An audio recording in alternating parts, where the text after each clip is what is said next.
பகவத்கீதை 4வது அத்தியாயம் 7வது வகுப்பு 12வது ஸ்லோகம். காங்க்ஷந்த கர்மணாம் சித்திம் யஜந்த இஹ தேவதாஹ க்ஷிப்ரம் ஹி மானுஷே லோகே சித்திர்பவதி கர்மஜா. காங்க்ஷந்த கர்மணாம் சித்திம் யஜந்த இஹ தேவதாஹ க்ஷிப்ரம் ஹி மானுஷே லோகே சித்திர்பவதி கர்மஜா. யார் எதை கேட்கின்றார்களோ அதை நான் கொடுக்கின்றேன், எனக்கு விருப்பு வெறுப்பில்லை என்று பகவான் சொன்னார். அப்போ ஏன் மனிதர்கள் மோட்சத்தை கேட்பதில்லை சொல்லி கேள்வி கேட்டார். மோட்சத்தை கேட்டால் மோட்சத்தை கொடுப்பேன், லௌகீக விஷயங்களை கேட்டால் லௌகீக விஷயத்தை கொடுக்குறேன்னு சொன்னார். அப்போ மனிதர்கள் ஏன் மோட்சத்தை கேட்பதில்லை? இதுதான் நிறைவான கேள்வியாக பார்த்தோம். அந்த கேள்விக்கான பதில் தான் இந்த ஸ்லோகம் சொல்லிப்பார்.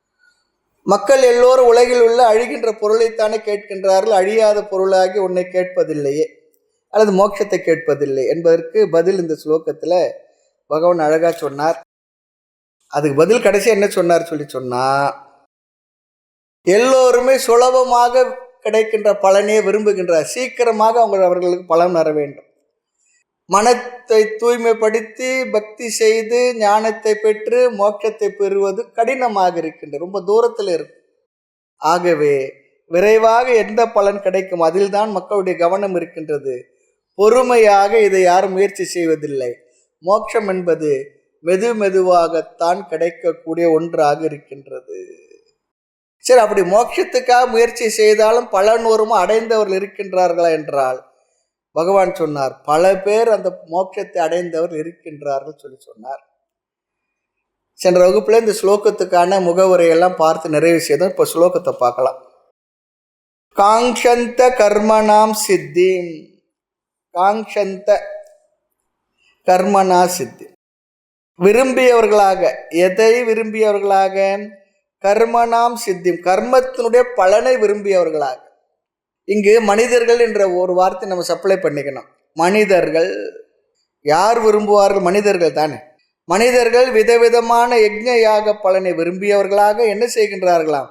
யஜந்தே இஹ தேவதாக. யஜந்தே, பூஜை செய்கின்றார்கள், வழிபாடு செய்கின்றார்கள், யஜ்ஞ யாகங்களை செய்கின்றார்கள். யாரை? தேவதாக, விதவிதமான தேவதைகளை, விதவிதமான பலனை விரும்பி அந்த பலன்களை கொடுக்கக்கூடிய விதவிதமான தேவதைகளை வழிபடுகின்றார்கள். எங்கு? இக அஸ்மின் லோகேன்னு சொல்றார். லோகே என்றால் இந்த உலகில். இந்த உலகில் என்றால் மனித உலகில் மனிதர்கள். இந்த உலகில் மனிதர்கள் விதவிதமான பலனை விரும்பி, கர்மத்தினுடைய பலனை விரும்பியவர்களாக விதவிதமான அதற்குரிய தேவதைகளை வழிபடுகின்றார்கள். 2வது வரி பார்ப்போம். க்ஷிப்ரம் ஹி மானுஷே லோகே சித்திம் பவதி கர்மஜா. சித்திர், க்ஷிப்ரம் சொல்லிச்சுன்னா உடனடியாக, சீக்கிரமாக, குயிக்காக பலன் வரணும். ஃபாஸ்ட் ஃபுட்டு போல, ஃபாஸ்ட் ட்ராக் போல, ஏடிஎம் போல உடனே பலன் வரணும் அப்படி சொல்லி நினைக்கிறாங்க. மானுஷே லோகே, மனித லோகத்தில் விரைவாக. சித்திர் பவதி கர்மஜா. கர்மஜா என்று அந்த கடைசி சொல் பாருங்க. அதில் கர்மத்திலிருந்து தோன்றிய, ஜா சொல்லி சொன்னால் தோன்றிய, அவர்கள் செய்கின்ற செயலில் இருந்து தோன்றிய அல்லது பூஜை யஜ்ஞ யாகங்களிலிருந்து தோன்றிய பலனின் விளைவாக. சித்தி சொல்லி சொன்னால் பலன் இங்கு பவத் ஏற்படுகின்றது. கர்மஜா சித்தி, கர்மத்தினுடைய பலன் மனித உலகத்தில் சீக்கிரமாக கிடைக்கின்றது என்பது 2வது வரியினுடைய பொருள். அப்போ நாம் செய்கின்ற பூஜை யஜ்ஞ யாகங்களுக்கு பலன் கிடைக்கின்றது, உடனடியாக கிடைக்கிறது சொல்லி சொல்கிறார். ஆகவே உலகில் உள்ள மக்களுக்கு வருகின்ற சிறு சிறு துயரங்கள் எல்லாம் கர்மத்தின் மூலமாக நிவாரணம் கிடைக்கின்றது. அதுவும் எப்படி? உடனடியாக. ஞானத்திலிருந்து உடனடியாக பலன் கிடைப்பதில்லைன்னு சொல்றார். பலன் ஞானத்திலிருந்து உடனடியாக கிடைக்கிறதில்லை. அதுக்கு ஒரு உதாரணம் சொல்லுவாங்க. புத்தர் இடத்துல ஒருவர் சென்று தன்னுடைய வீட்டிலே ஒரு இறப்பு நடந்து விட்டது. அதிலிருந்து மீட்டு கொடுக்க வேண்டும் இறப்பிலிருந்து சொல்லி கேட்குறாங்க. அந்த ஊருக்கு வந்திருக்காரு, போய் பார்க்குறாங்க. அந்த அம்மா கேட்குதான், இப்படி எனக்கு ஏற்படுத்தி கொடுங்க, என்னுடைய வீட்டில் ஒரு துயரம் நடந்து விட்டு. அப்போ சொன்னாரா, யார் வீட்டில் இறப்பே நடக்கவில்லையோ அந்த வீட்டிலேருந்து கொஞ்சம் கடுகு வாங்கிட்டு வா, பிறகு நான் உனக்கு இந்த செயலை செய்து தரேன்னு சொல்கிறார். அந்த அம்மா சென்று எல்லார் வீட்டிலும் கேட்குறாங்க, யார் வீட்டில் இறப்பு நடக்கலையோ அவங்க வீட்டிலேருந்து கொஞ்சம் கடுகு கொடுங்கன்னு சொல்லி எல்லாரும் சொல்கிறாங்க. அவரவர்கள் வீட்டில் ஏதோ ஒரு சமயத்தில் சூழலில் இறப்பு நடந்துருக்கு. எல்லார் வீட்டில் யாருமே இறக்காத தாத்தா பாட்டி அதுக்கு மேலே 5 தலைமுறை 10 தலைமுறை எல்லாம் அப்படியே இருந்தா எப்படி இருக்கும்? அதாவது எல்லாம் வயசாகிட்டு அப்படி உட்காந்துக்கிட்டாங்க. என்ன பண்ண முடியும்? ஒன்றும் பண்ண முடியாது. அதனால தான் அந்த காலத்தில் தீர்காயுசு ரொம்ப நாளைக்குன்னு சொல்கிறதுக்கே யோசனையாக இருக்குது. ஒரு 60-70 வயசுக்குள்ளே போயிட்டோம்னா ரொம்ப நல்லா இருக்கும் போல இருக்கு. இல்லைன்னா வயது ஆக ஆக வயோதிகம் முடியறதில்லை. மருத்துவ வசதிகளினால இப்போது ஆயுள் கூடி இருக்கு, ஆனால் அவஸ்தைகளும் அதிகம் இருக்குது. ஆரோக்கியமாக இருக்கிற வரைக்கும், நடமாட்டம் இருக்கிற வரைக்கும் இருக்கலாம், எத்தனை வயது இருந்தாலும் அதுவும் இருக்கு. ஆக எல்லார் வீட்டிலும் மரணம் நடந்துள்ளது. திரும்பி அந்த ஆளிடத்துல புத்தர் சொன்னார், இந்த மரணம் மாற்ற முடியாத ஒன்று, அது உன்னுடைய வீட்டிலும் நிகழ்ந்திருக்கின்றது, அதை நீ ஏற்றுக்கொள்ள வேண்டும். இந்த அறிவை கொடுத்தாராம். இங்கே கடுகு எடுத்து வர்றதுல தாற்பயம் இல்லை, அந்த கடுகு எடுத்து வா என்று சொல்வதில் இருக்கக்கூடிய ஒரு கருத்து தான் தாற்பயம். ஆக இங்கே அறிவால் சோகத்தை நீக்குவது அது சுலபமா, அல்லது உயிர்ப்பித்து கொடுத்தல் சுலபமா சொன்னா யார் எதை விரும்புவார்கள்? உயிரை மீட்பித்து தருவதைத்தான் அவர்கள் விரும்புவார்கள். ஆனாலும் உலகத்தில் உள்ள நியதியை சொல்லி மாற்ற முடியாத ஒரு உண்மையை அவர்கள் புரிய வைத்து அறிவில் புரிதலை ஏற்படுத்தி அமைதியை கொடுப்பது கொஞ்சம் கடினமாக தான் இருக்குது. அதற்காக இந்த மாற்று வழிகள் எல்லாம் செய்ய வேண்டியதாக இருக்குது. போய் அதை வாங்கிட்டு வா, இதை வாங்கிட்டு வா, அது உண்மையை உணர்த்துவதற்காக. ஆக இந்த அறிவை வாங்கி அதை ஏற்றுக்கொண்டு புரிந்து மனதில் சிந்தித்து அதனால் ஒரு மன அமைதி இருக்கே, அது உயர்ந்தது. ஆனால் மக்கள் க்ஷிப்ரம், சுலபமாக, கடினம் அதிகம் இல்லாததாக, எல்லாரும் அதை தானே விரும்புகிறாங்க, சீக்கிரமாக இதெல்லாம் நடக்கணும். ஆக இதனால் வரும் பலன், இந்த அறிவால் வருகின்ற பலன் முழுமையாக நிரந்தரமாக இருக்கும். அறிவால் வருகின்ற பலன் என்ன சூழ்நிலை வந்தாலும் வாழ்க்கையில் நாம் இந்த அறிவை வைத்து கொண்டு தீர்வு கிடைத்து ஆனந்தமாக அமைதியாக வாழ்வது கடினமாகத்தான் இருக்கின்றது என்று சொல்லுகின்றார். ஆக மனிதர்கள் சுபாவம் என்ன? அப்பொழுதைக்கு உடனடியாக தீர்வு கிடைக்கணும், மற்றதெல்லாம் அப்புறம் பார்த்துக்கலாம், அதெல்லாம் அப்புறம் பார்த்துக்கலாம், அப்பொழுதுக்கு வேண்டியதை மட்டுமே எதிர்பார்க்கின்றார்கள். அதுதான் சொல்றார். ஆகவே பகவான் என்ன செய்து விட்டார்? மனிதர்கள் மீதே அந்த பொறுப்பை போட்டுட்டார். யார் எது கேட்குறாங்க அதை நான் கொடுக்குறேன், அவ்வளோதான். எனக்கு என்று தனிப்பட்ட விருப்பு வெறுப்பில் இவங்களுக்கு இதை கொடுக்கணும், இதை கொடுக்கக்கூடாது என்று. மோட்சத்தை கேட்டால் மோட்சத்தை கொடுக்குறேன், அவர் லௌகிக பலனை கேட்டால் லௌகிக பலனை கொடுக்குறேன். மாற்றி கொடுப்பதில் எனக்கே கூட சாய்ஸ் இல்லைன்னு சொல்கிறார். ஒருத்தர் சென்று தன்னுடைய உத்தியோகத்தில் ப்ரமோஷன் வேணும், பெண்ணுக்கு கல்யாணம் பண்ணணும், பையன் படிக்கணும், இல்லை வேலை கிடைக்கணும், அப்படிலாம் உனக்கு ஒரு வீடு வேணும், வசதி வேணும், சௌகரியம் வேணும் கேட்குறாருன்னா அவர் இடத்துல கூப்பிட்டு உனக்கு மோட்சத்தை தரேன் எடுத்துக்கோ சொன்னால் என்ன சொல்லுவார்? அந்த பக்கமாக வரமாட்டார். ஒரு வகையில் நாஸ்திக்கு நான் போனாலும் போயிடுவார். அதெல்லாம் எனக்கு இப்போ தேவையே இல்லை, எனக்கு அவசியமே இல்லை. ஆக எதை பெற ஆசைப்படுகின்றார்களோ அந்த ஆசைப்பட்டவர்களுக்கு அவர்கள் ஆசைப்பட்டது நான் கொடுக்கிறேன்னு சொல்கிறார். நல்ல அழகான கருத்து இது. மனிதர்களுக்கு தான் இதெல்லாம். ஒரு மிருகத்துக்கு சாஸ்திரம் படிக்கணும், இமயமலை போகணும், ரிஷிகேஷில் இருக்குன்னு நினைக்குமா? இருக்காது, மனுஷனுக்கு தான் நினைப்போம். ஆகவே நாம் இச்சைப்பட்டால்தான் நாம் வேண்டியது, அந்த ஆசைப்பட்டது கிடைக்கும். அதுக்காக ஆசைப்படணுன்றார். எதை குறித்து? மோட்சத்தை குறித்தும் ஒரு ஆசை இருந்தால், முமுட்சுத்துவம் இருந்தால் மட்டுமே அவர்களுக்கு இந்த பலன் கிடைக்கும். இல்லை என்றால் நம்முடைய துயரத்திற்கு யாரையாவது கை நீட்டி அவர்கள்தான் இவர்கள்தான் அப்படித்தான் இப்படித்தான் அந்த சூழ்நிலைத்தான் என்று காரணங்களை அடுக்கி கொண்டே செல்வோம். ரொம்ப பேர் சொல்கிறது என்ன, ரொம்பலாம் சிந்திக்க சொல்லாதீங்க, ரொம்பலாம் யோசிக்க சொல்லாதீங்க. நிறைய பேர் அப்படி முடிவு பண்ணிடுறாங்க. ரொம்ப சிந்திக்கிறதுலாம் வேண்டாம், வரேன் ஏதோ சொல்லுங்கள், ஏதோ விபூதி கொடுங்க, ஏதோ மற்றது கொடுங்க, ஏதோ தீர்வு சொல்லுங்கள், அதை செய் இதை செய், ஒரு வாரம் அங்கே போயிட்டு வா, 2 வாரம் இதை சுற்றி வா, இந்த பண்ணு அதை பண்ணு, பிராயச்சித்தங்கள் பரிகாரங்கள் சிலலாம் சொல்லுங்க, அது போதும். அதுக்கு மேலே மற்றெல்லாம் கேட்குற அளவுக்குலாம் பொறுமையாக இல்லை, எங்களுக்கு அவசியமும் இல்லை, முடிவே செய்து விட்டார்கள். ஆக பகவான் இங்கு படிப்படியாக சாதனங்களை சொல்லி கர்மயோகத்தினுடைய பலன் மூலமாக நம்ம பார்த்தோம். அதாவது சென்ற ஸ்லோகத்தில் பலனை வைத்து சாதனங்களை முடிவு செய்தோம். கர்மயோகத்தின் மூலமாக மன தூய்மை, பக்தி யோகம், உபாசனை மூலமாக மனது ஒருமுகப்பாடு, மனதில் உள்ள உணர்வுகளை எல்லாம் ஒழுங்குபடுத்தி, ஞான யோகத்தின் மூலமாக ஞான தபசான்னு சொன்னார். ஸ்ரவண மன நிதித்தியாசனத்தின் மூலமாக ஞான நிஷ்டையை பெற்று மோட்சத்தை அவர்கள் அடைவார்கள். மம வர்த்மானி வர்த்தந்தே. என்னிடத்துல சாய்ஸ் இல்லை, சாய்ஸ் மனிதர்களிடத்துல இருக்க முடிச்சு விட்டார். சாய்ஸ் இஸ் யுவர்ஸ்ன்னு சொல்லிட்டார். ஆக இங்கே ஆன்மீகம் சமயம் அப்படி ரெண்டா பிரிச்சம் சொல்லி சொன்னா, நம்முடைய குணத்தை மாற்றுதல் ஆன்மீகத்தில் சொல்றது, பண்புகளை அடைவதற்கு முயற்சி செய்வது ஆன்மீகம் நமக்கு சொல்லி கொடுக்கின்றது இல்லையா? இதுதான் ஆன்மீகத்தில் முதல் படி. அப்படி நம்முடைய பண்புகளை மாற்றி குணங்களை மாற்றி பக்குவத்தை பெறுவதுதான் ஆன்மீக வாழ்க்கையுடைய முதல் படியாக சொல்லப்பட்டிருக்கு. ரிலீஜியன் என்ன சொல்றது? சமயம் இறைவனை வணங்கு, அவரிடத்துல வேண்டுதல் வை, அவர் என்ன கொடுக்குறாரோ அதை வாங்கிக்கோ, அவ்வளோதான். உன்னை மாற்று என்று சொல்வதில்லை.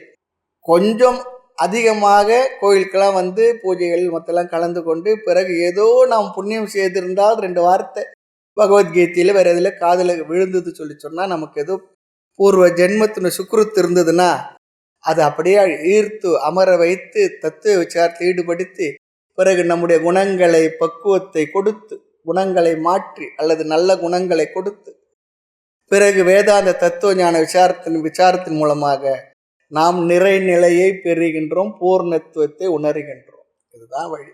ஆக சமயத்தின் மூலமாக உள்ளே பிறகு ஆன்மீகத்தில் அதிகமாக ஈடுபட்டு நம்மை நாம் நிறைத்து கொள்கின்றோம். இதுதான் முறை. இப்படிதான் வரணும். இப்படிதான் எல்லோரும் வந்திருக்கின்றார்கள்.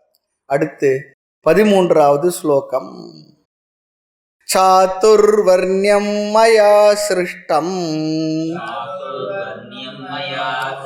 குணகர்ம விபாகஷஹ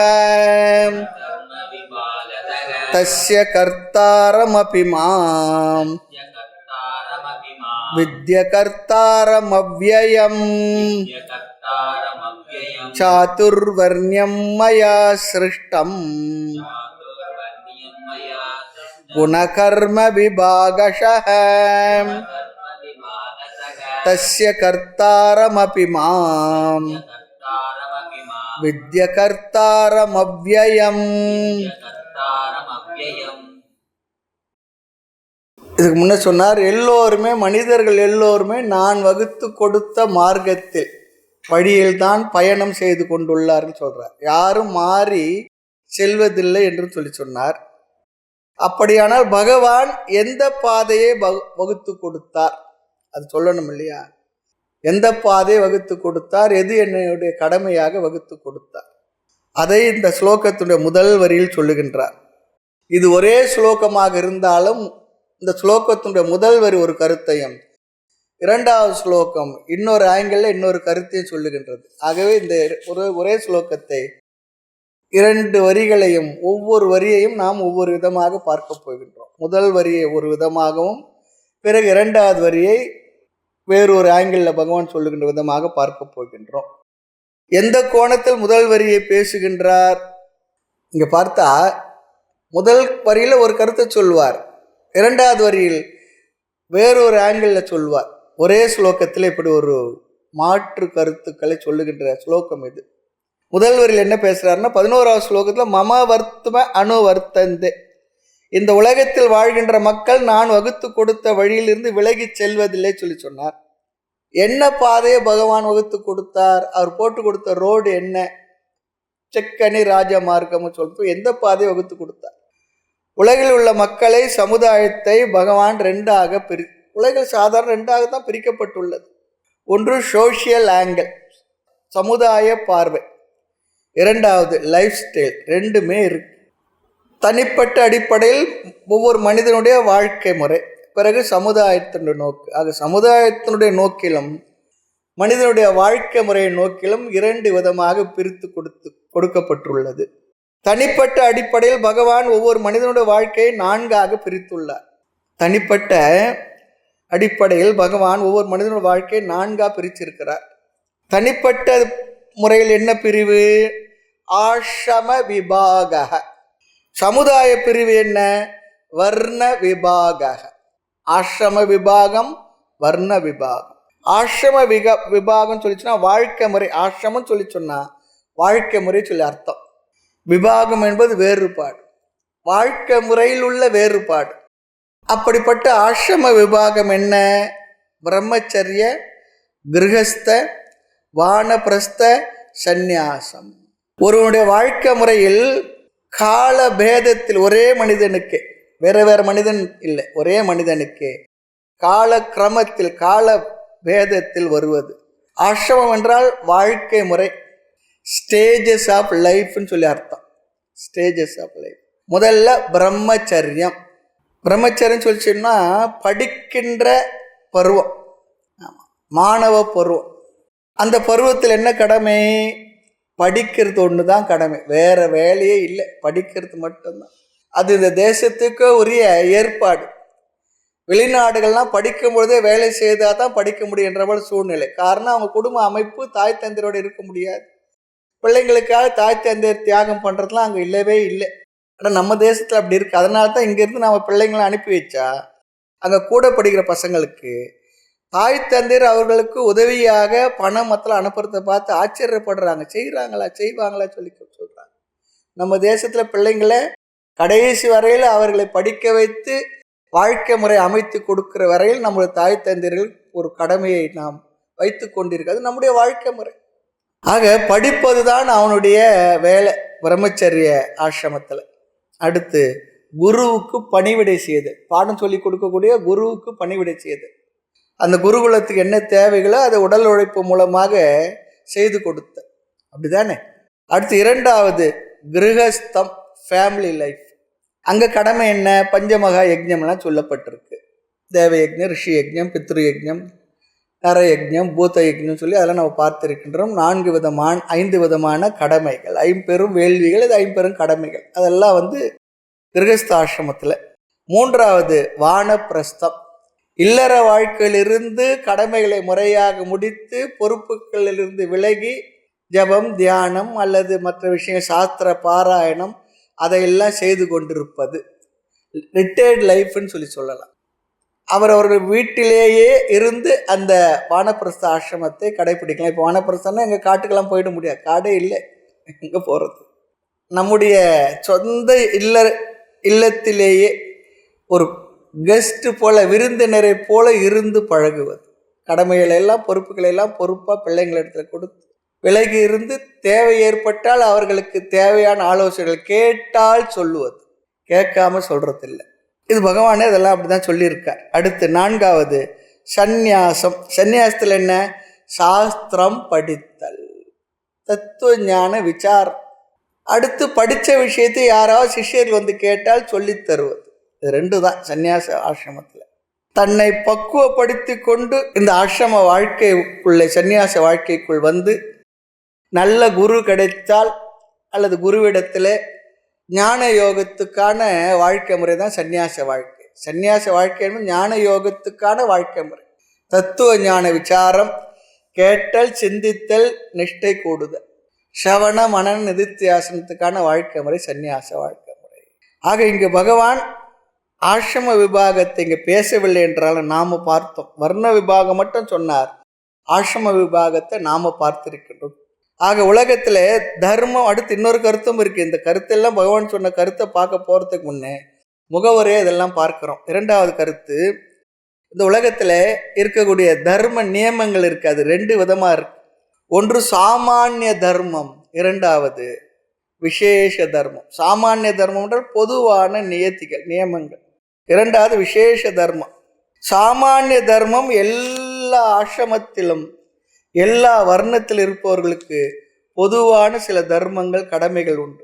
விசேஷ தர்மம் என்பது சில ஆசிரமத்தில் சில வர்ணத்தில் இருப்பவர்களுக்கு விதிக்கப்பட்ட கடமைகள். சில தர்மங்கள் ஒரு ஆசிரமத்தில் சொல்லுவாங்க, அடுத்த ஆசிரமத்திற்கு. ஆசிரமம்னா ஏதாவது ஆசிரமம் அப்படின்னு நினச்சிக்க வேணாம். வாழ்க்கை முறையில், ஒரு வாழ்க்கை முறையில் ஒரு தர்மம் தான், அது இன்னொரு வாழ்க்கை முறையில் வேறு விதமாக இருக்கும். அது விசேஷ தர்மம்.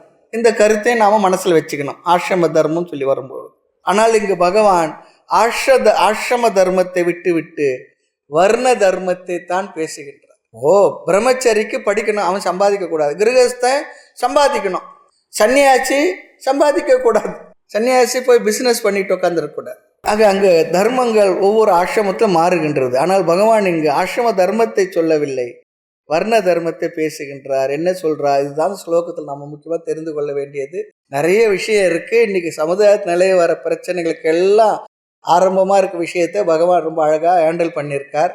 நாமும் ரொம்ப பிரச்சனையான விஷயங்களா இல்லாமல் இதனுடைய பொதுவான தன்மை, பொதுத்தன்மை தான் நம்ம பார்க்க போகிறோம். என்ன சொல்றார்? நான் சமுதாயத்தை 4ஆக பிரித்தேன். நான் தான் பிரித்தேன்னு சொல்றார். சாதுர்வர்ணியம் மயா சிருஷ்டம். இந்த 4 விதமான விபாகத்தை, வேறுபாட்டை, பிரிவை நானே ஏற்படுத்தினேன்னு சொல்றார். இந்த ஸ்டேட்மெண்ட் ஆஃப் ஃபேக்ட் சொல்றாங்க பாருங்க. பகவான் சொல்லிடுறார், நான் தான் ஏற்படுத்தினேன்ற. சில நேரம் சொல்லுது, யார் செய்த? நான் தான் செய்த. இப்போ என்ன சொல்கிறேன் பாருங்க, அது போல நான் தான் பண்ணினேன்னு சொல்கிறார். சாதுர்வர்ணியம் 4 விதமான பிரிவு, மயா சிருஷ்டம் என்னால் படைக்கப்பட்டது. என்ன 4 பிரிவு? வர்ணம் என்ன? பிராமண, சத்திரிய, வைஷ்ய, சூத்ர. வர்ணம் சொல்லி சொன்னா, வர்ணக என்றால் பிரிவு, அல்லது இப்போது வழங்குகின்ற வார்த்தையில் சொல்லணும்னு சொல்லி சொன்னா ஜாதி. பிரிவுக்கு பேர் தான் ஜாத்தின்னு அர்த்தம். ஜாதி என்ற வார்த்தைக்கு நாம் ஏதோ ஒரு அர்த்தத்தை கலர கொடுத்துருக்கோம். பிரிவுன்னு சொல்லி அர்த்தம். தனித்தனி குழுவாக பிரிந்து வாழ்ந்த அந்த குழுக்களுக்கு ஜாதி என்ற பேர் வந்து, ஜாதி எந்த ஜாதின்றதுல அதுக்கு தான் பேர் ஜாதி. ஒரு குழுவாக சில பழக்க வழக்கங்கள், வாழ்க்கை முறைகள், அதெல்லாம் ஒரு குழுவாக இருந்தவர்கள் இருந்திருக்கும்.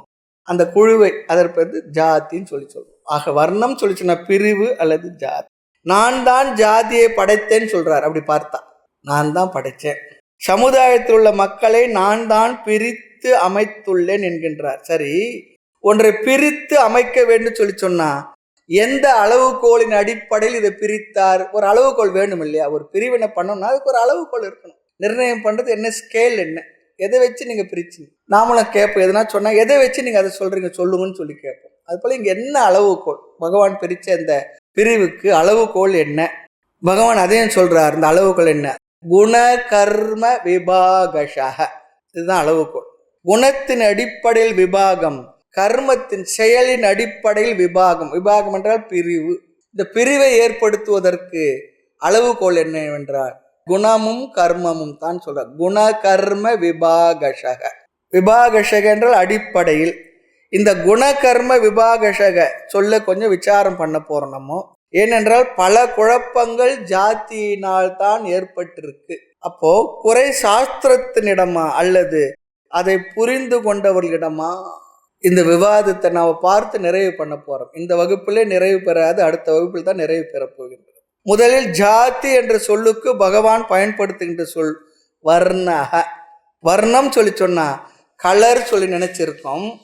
இங்க வர்ணம் சொல்லி சொன்னா வர்ணியத்தே ஜாயத்தே, வர்ணியத்தே ஞாயத்தே அனேன இதி வர்ணக குணக. வர்ணம் சொல்லி சொன்னா வர்ணியத்தே ஞாயத்தே அனேன இதி வர்ணக குணக. இது லட்சணம். குணக வர்ணக அப்படி சொல்லி சொன்னா கேரக்டர் சொல்லி அர்த்தம். குணம் என்று சொன்னாலும் வர்ணம் சொல்லி சொன்னாலும் கேரக்டர் சொல்லி ஒரு அர்த்தம் இருக்கு. கடைசியில் வர்ணக என்ற சொல் எதை குறிக்கின்றது என்றால் எதனால் ஒருவனை அறிய முடியுமோ அது வர்ணம். வர்ணியத்தே நியாயத்தே, எதனால் ஒருவனை அறிய முடியுமோ அதற்கு பெயர் வர்ணம். எந்த குணத்தினால், குவாலிட்டினால், தன்மையினால் ஒருவனை நாம் அறிய முடிகிறதோ அதற்கு வர்ணக என்று பெயர். ஆங்கிலத்தில் a quality by which a person is known or identified, that is called வர்ணம். எந்த ஒரு குணத்தினால், தன்மையினால் ஒருவரை நாம் அறிய முடிகின்றதோ அதற்கு வர்ணம் என்று பெயர். எந்த குவாலிட்டினால் ஒருவனை அடையாளம் காண முடியுமோ அது வர்ணம். எவ்வளவு வர்ணம் குவாலிட்டி இருக்கு? இங்க பகவான் சொன்னது 4. நம்ம சாதன சவிட்ட சம்பத்தில் 4 குவாலிட்டி சொல்லி சொல்றோம். விவேகம், வைராகியம் இல்லையா, அதெல்லாம் சொல்லி சொல்றோம். இங்கே 4 குவாலிட்டி என்னென்ன? பிராமணக, சத்திரியக, வைஷ்யக, சூத்ரா. இனி ஒவ்வொரு சொல்லுக்கு விளக்கம் பார்த்து இதை நாம் விசாரம் பண்ணணும். விபாகத்தை பார்ப்போம். பிராமணக 2 லட்சணம் இருக்கு. பிராமணன் சொல்லி சொன்னா ஒன்று பிரம்ம அதீதே இதி பிராமணக. இங்கு பிரம்ம என்ற சொல்லுக்கு பொருள் வேதம் என்று அர்த்தம். வேதம், வேதத்தை படிப்பதனால் அவர்கள் பிராமணர்கள். யார் வேதத்தை அத்தியனம் செய்கின்றார்களோ, அத்தியாபனம் படிப்பிக்கின்றார், தான் படித்தல் பிறரை படிக்க வைத்தல், அப்படி செய்பவர்கள் யாரோ அவர்கள் பிராமணர்கள். இரண்டாவது பிருகதாரண்ய உபநிஷத்தில் வருகின்ற லட்சணம் பிரம்ம வேத்தி இதி பிராமணக. பிரம்ம வேத்தி இதி பிராமணக. இங்கு பிரம்ம சொல்லி சொன்னா பரம்பொருள் சொல்லி அர்த்தம். பிரம்மத்தை பரம்பொருளை யார் அறிகின்றார்களோ அவர்கள் பிராமணர்கள். இது உபனிஷத் சொல்வது. ஆச்சாரியர் ஆதிசங்கரர் பாஷ்யத்தில் எழுதுகின்றார், மற்ற பிராமணர்கள் எல்லாம் பேருக்கு, ஆனால் பிரம்ம வேத்தி ஜானாதி இதி பிராமணக அத பிராமண பவதி. உபனிஷத் சொல்லுகின்ற இந்த ஞானத்தை இது எல்லாம் யார் அறிகிறார்களோ அப்போது அவர் பிராமணன் ஆகின்றார். அத பிராமணக பவதி. ஆனால் இந்த அர்த்தம் அவ்வளவு பிரசித்தமாக இல்லை, அதையும் சொல்லிடணும். இது வேதாந்தத்துக்குள் வந்தவர்கள், உபனிஷத்தை படிப்பவர்கள், உபனிஷத் கருத்துக்களை தெரிந்தவர்களுக்குள் இருக்கக்கூடிய கருத்து இது. ஆக முதல் அர்த்தம் வேதத்தை அத்தியனம் செய்தவன், படித்தவன். அடுத்து அதை பிறருக்கு சொல்லிக் கொடுப்பவன். இரண்டாவது பிரம்மத்தை அறிந்தவன் என்பது பிரம்ம ஞானத்தை அடைந்தவன் என்பது. குறள் ஒரு அர்த்தத்தை சொல்லும், அந்தனர் என்போர் அறவோர் மற்றெவ்வுயிர்க்கும் செந்தன்மை பூண்டொழுகலான், அப்படி சொல்லி அது ஒரு அர்த்தத்தை சொல்லுகின்றார். அடுத்து க்ஷத்ரியன், ஷதாத் திராயத்தே அனேன இதி க்ஷத்ரியா. யார் ஆபத்திலிருந்து காப்பாற்றுவார்களோ, அழிவிலிருந்து காப்பாற்றுவார்களோ அவனுக்கு பெயர் க்ஷத்ரியன். அழிவிலிருந்து காப்பாற்றுபவன், ஆபத்திலிருந்து காப்பாற்றுபவன். க்ஷதாத் சொல்லி சொன்னா அழிவு அல்லது நாசம் என்று அர்த்தம். நம் நாட்டில் நல்ல ஒரு வேத கலாச்சாரம் இருக்கு, நல்ல ஒரு பாரம்பரிய பண்பாடு வாழ்க்கை முறை இருந்து கொண்டு இருக்கின்றது.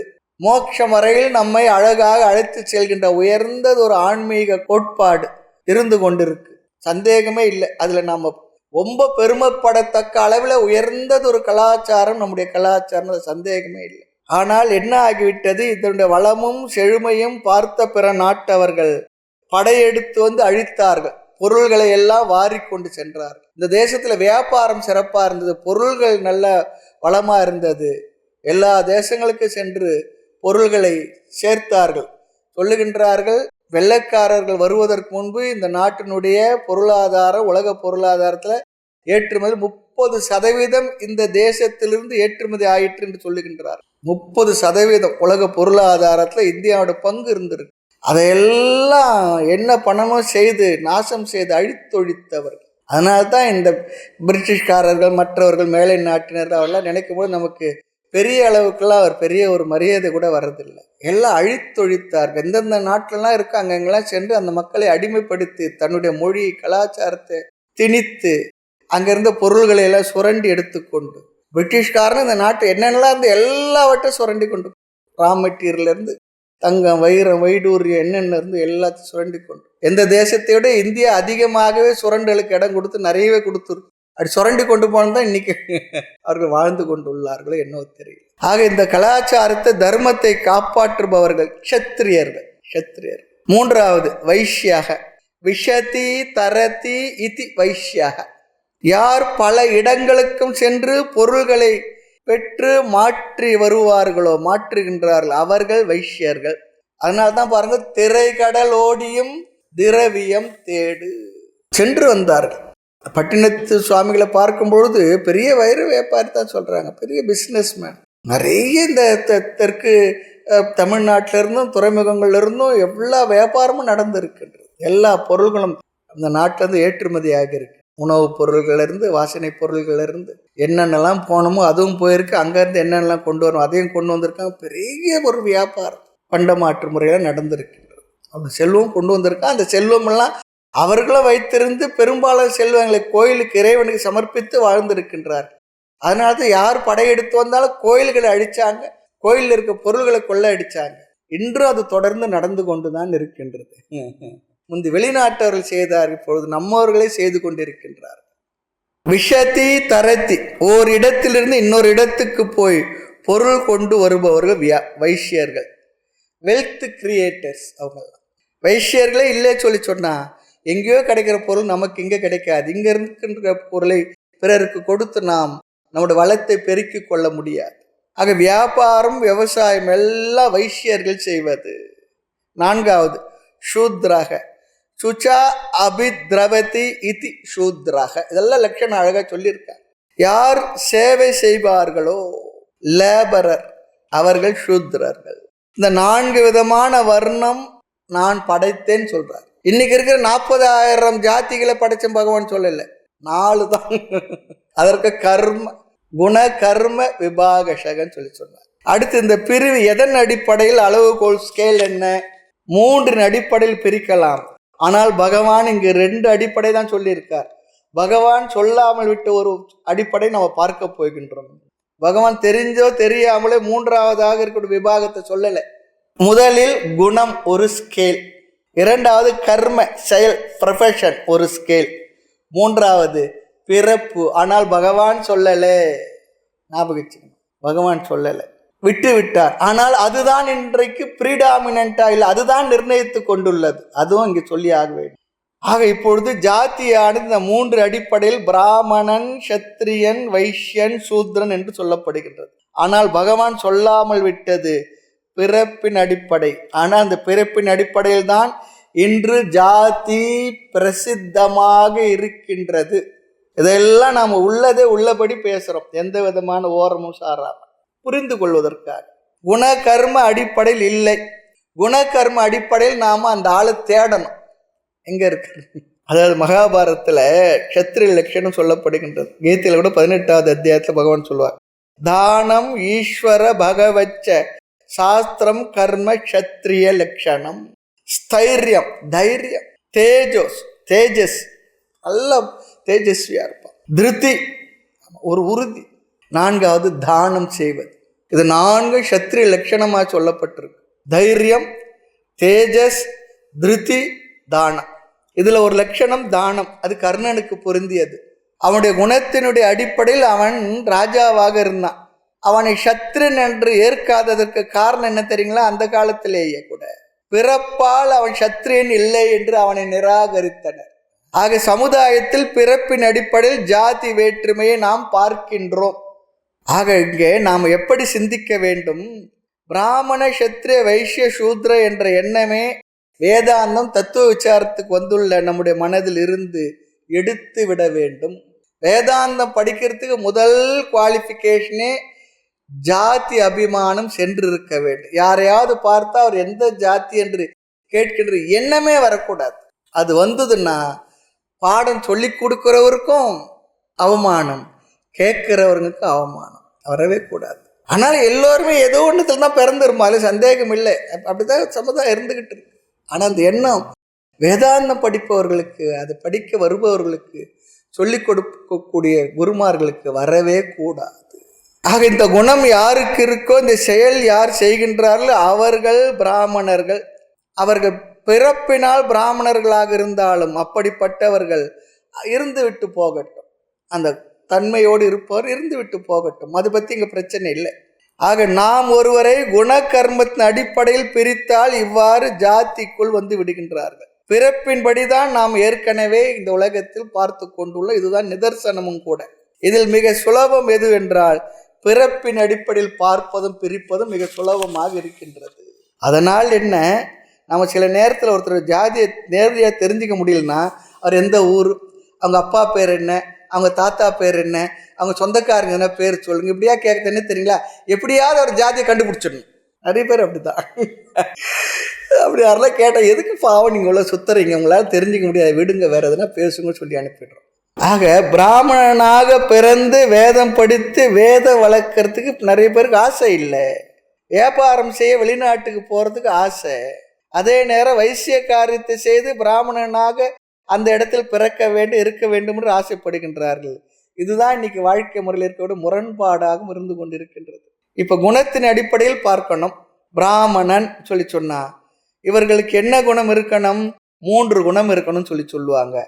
3 குணம் பொதுவாக இருக்கு, எல்லா இடத்துல இருக்கு. அதில் எந்தெந்த குணம் ப்ரீடாமினென்ட்டாக இருந்தால் அவர்கள் எந்த குணத்தின் அடிப்படையில் இந்த பிரிவை சார்ந்தவர்கள், இதை தான் பார்க்க போகிறோம். சத்துவம் நமக்கு தெரியும். சத்துவம் என்றால் நல்ல அறிவோடு இருப்பது, அமைதியோடு இருப்பது, இது சத்துவத்தினுடைய தன்மை.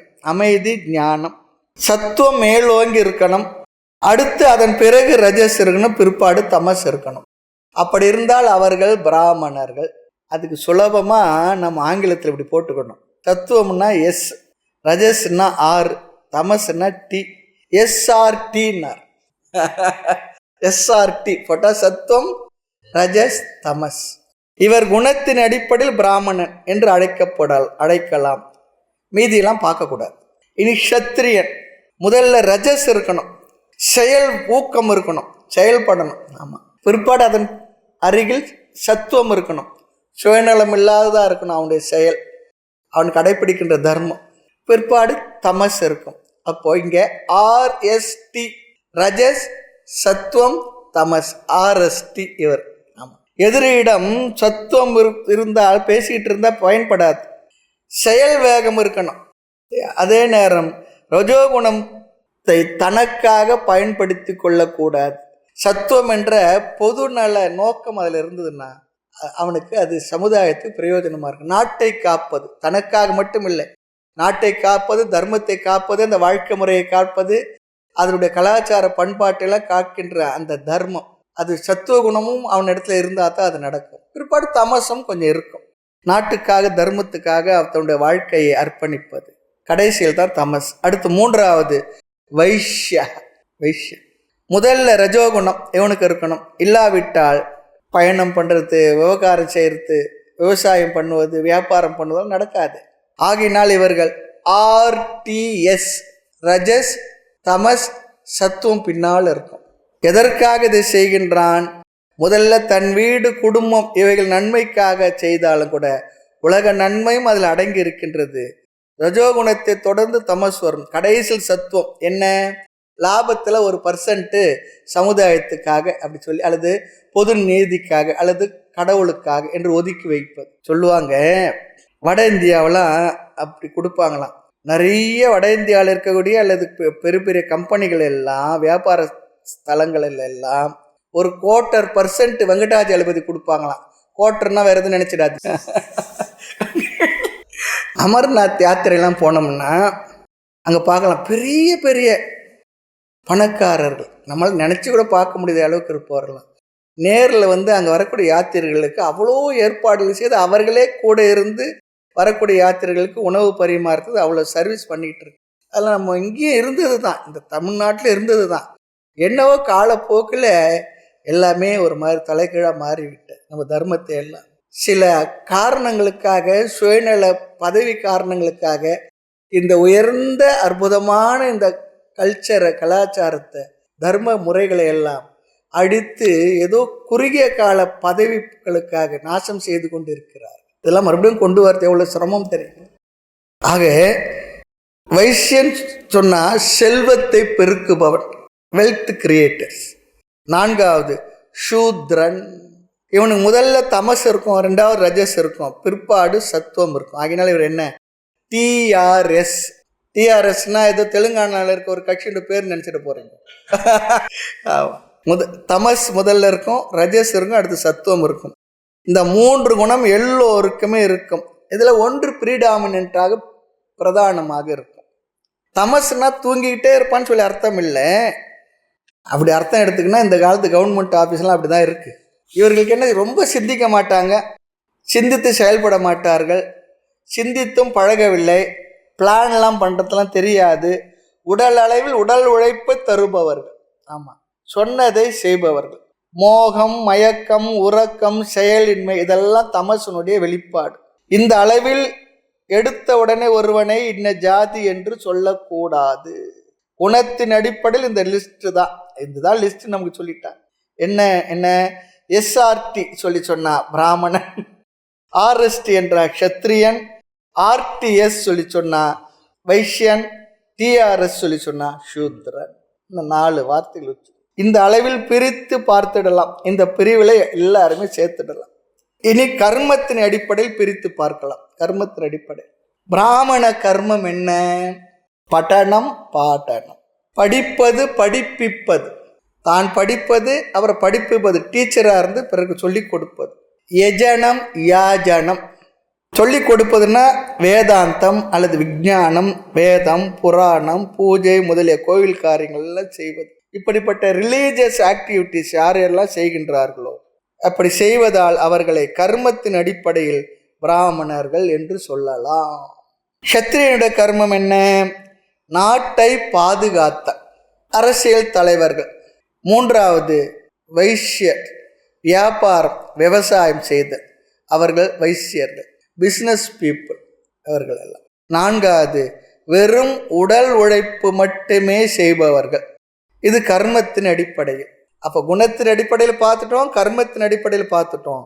இனி மூன்றாவதாக பகவான் சொல்லாத ஒரு வார்த்தை இன்றைக்கு பிரசித்தமாக இருப்பது, பிராக்டிக்கலாக இருக்கிறது ஒன்று இருக்கின்றது. அதை நாம் பார்க்கின்றோம். என்ன? பிறப்பின் அடிப்படையில். பிறப்பின் அடிப்படையில் பார்த்தால் எல்லோருமே ஒரு குழுவில் அல்லது குலத்தில் பிறந்திருப்போம், குடும்பத்தில் பிறந்திருப்போம். அந்தந்த பெற்றோர்களுக்கு பிறந்தால் அந்தந்த ஜாதி. சுருக்கமாக சொன்ன, எந்த பெற்றோருக்கு பிறந்தமோ அந்த ஜாதியை சேர்ந்தவர்கள். பிராமண குல பெற்றோர்களுக்கு பிறந்தால் அவர்கள் பிராமணர்கள். அவர்கள் ஜாதி பிராமணன், ஜாதி க்ஷத்ரியன், ஜாதி வைஷ்யன், ஜாதி சூத்ரன். ஆக ஒரு மனிதனை 3 கோணத்தில் இந்த ஜாதியாக இருக்கலாம் அல்லது எப்படி வேண்டுமானாலும் வரலாம். ஒருவன் பிறப்பின் அடிப்படையில் பிராமணனாக பிறந்திருந்தாலும் கூட அவர் கர்மத்தின் அடிப்படையில் சூத்ரனாக இருக்கலாம், க்ஷத்ரியனாக இருக்கலாம், வைஷ்யனாகவும் இருக்கலாம். சூத்ரனாக பிறந்தவன் குணத்தின் அடிப்படையில் பிராமணனாகவும் இருக்கலாம், கர்மத்தின் அடிப்படையில் க்ஷத்ரியனாக வைஷ்யனாகவோ அல்லது சூத்ரனாகவோ இருக்கலாம். ஒரே தாய் தந்தருக்கு பிறந்தவர்கள் கூட ஒரே ஜாத்தியை சேர்ந்தவர்கள் என்று சொன்னாலும் கூட 4 குழந்தைகள் இருந்தால் குணகர்ம அடிப்படையில் வைஷ்யனாக வேறு வேறு சுபாவம் உடையவர்களாக இருப்பதை நாம் பார்க்கின்றோம். சூத்ரனாக, க்ஷத்ரியனாக, பிராமணனாகவும் இருக்கலாம். ஆக இங்கு பிரச்சனை என்னவென்றால், யார் உயர்ந்தவன்? அதுதான் இங்க பிரச்சனை. நான் உயர்ந்தவன், நான் தாழ்ந்தவன், நான் க்ஷத்ரியன் உயர்ந்தவன், நான் பிராமணன் உயர்ந்தவன், நான் சூத்ரன் தாழ்ந்தவனா? இதுதான் இங்க கேள்வி.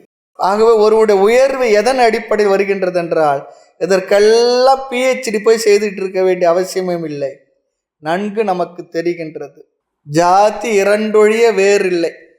இட்டார் பெரியோர் இடாதார் இழிகுலத்தோர் சொல்லிட்டார். பட்டாங்கில் உள்ளபடி ஒரு அழகான ஒரு வார்த்தை. குண விஷயத்தில் உயர்வு வருகின்றதை தவிர பிறவியின் அடிப்படையில் செயல் அடிப்படையில் இல்லை என்பது இங்கு கருத்து. நல்லவனாக இருந்தால் அவனை சமுதாயம் ஏற்றுக்கொள்கின்றது, போற்றுகின்றது. ஆனால் இப்பொழுது ஜாதி என்பது பிறப்பின் அடிப்படையில் பார்த்தால், இனி யார் யார் எந்தெந்த அப்பா அம்மாவுக்கு பிறந்தமோ இனி நாம் மாறி பிறக்க முடியாது, போவதில்லை. அதை மாற்றவும் முடியாது. முடியுமா? மாற்றி பிறக்க வழி எனக்கு தெரியவில்லை சொன்னார். பையூரிலே இருந்து பாழூரிலே பிறந்து மெய்யூர் போவதற்கு வேதாந்த வீடு அறிய, மெய்யூர் போவதற்கு வேதாந்த வீடு அறிந்தால் பையூரும் பாழூரும் என் கண்ணம்மா பாழாய் முடியாது. பையூர் அம்மாவுடைய கர்ப்பப்பை. இந்த பாழூரில் பிறந்தேன். எங்கே போனேன்? மெய்யூர் போனேன்னார். பையூர், பாழூர், மெய்யூர்ன்றார். அங்கே என்ன, அங்கே எந்த வீட்டுக்கு போக போகிற? வேதாந்த வீடுன்னு சொன்னார். சாஸ்திரம் படிக்கிறதுக்கு யாருன்னா சுவாமி இருக்காரா, குருநாதர் இருக்காரா, அவர் இடத்துல போய் படி. மெய்யூர் போவதற்கு வேதாந்த வீடு இருந்தால் பையூரும் பாழூரும் பாழாய் முடியாது.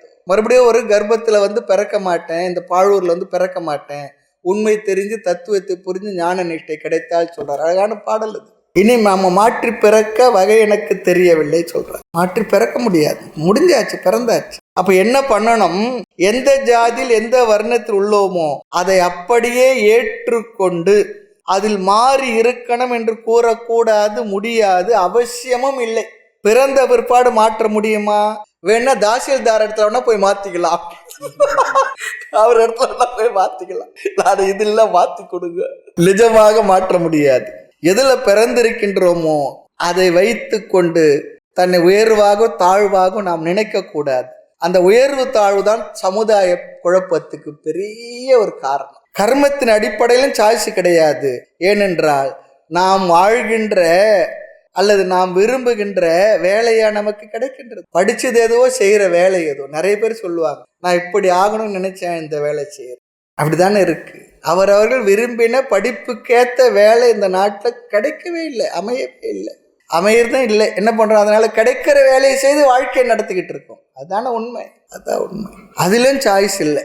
ஆக ஜென்ம அடிப்படையிலும் கர்ம அடிப்படையிலும் சாய்ஸ் இல்லை. பிராரப்தமானது நமக்கு இதை ஏற்படுத்தி உள்ளது என்று ஏற்றுக்கொள்கின்றோம். ஆனால் ஒன்றுல சாய்ஸ் இருக்கு. என்ன?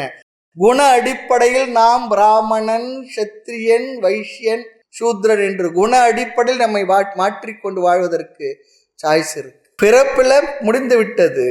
கர்ம அடிப்படையில் நமக்கு ஏதோ கிடைத்ததை வைத்து வாழ்ந்து கொண்டிருக்கின்றோம். ஆனால் குண அடிப்படையில் வாய்ப்புள்ளது. 100% சாய்ஸ் இருக்கு. முயன்றால் முடியும். நம்பு தம்பி, நம்மால் முடியும். முயன்றால் முடியும். முயற்சி பண்ணு. எல்லாத்தையும் விட்டுட்டு வேதாந்தத்துக்கு வந்தால் வேதாந்தத்தில் குண பிராமணனாக ஆக முடியுமா? முடியாதா? எனக்கு வேதாந்தம் புரிகின்றது என்றால் நீ பிராமணனே. பிரம்மமானது, பிரம்ம தத்துவம் உனக்கு புரிந்துள்ளதா? புரிகின்றது. முடிஞ்சிடுச்சு. உபனிஷத்துல வாக்கியம் இது. அதை நம்ம ஏற்றுக்கிட்டு தான் ஆகணும். பிரம்ம வேத்தி, பிரம்ம ஜானாத். இதில் தான் மனிதனுடைய உயர்வு இருக்கின்றதை தவிர அவனே மோட்சத்துக்கு அதிகாரி. ஆக ஜாதி, பிராமண, சத்திரிய, வைஷ்ய, சூத்ரன் அதெல்லாம் இங்க சொல்லப்படலை. சாதன சதுஷ்டை சம்பன்னனைத்தான் அதிகாரியாக சொல்லியுள்ளது மோட்சத்துக்கு. கர்ம பிராமணன் ஆக வேண்டிய அவசியம் இல்லை. எல்லோரும் டீச்சரானா யார் படிக்கிறது?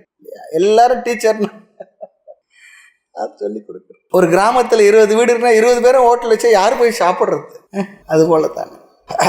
ஆக கர்ம பிராமணருக்குரிய ஆச்சார அனுஷ்டானங்களை கடைபிடிக்க முடியுமா என்றால் அதுவும் எல்லோராலையும் முடிவதில்லை.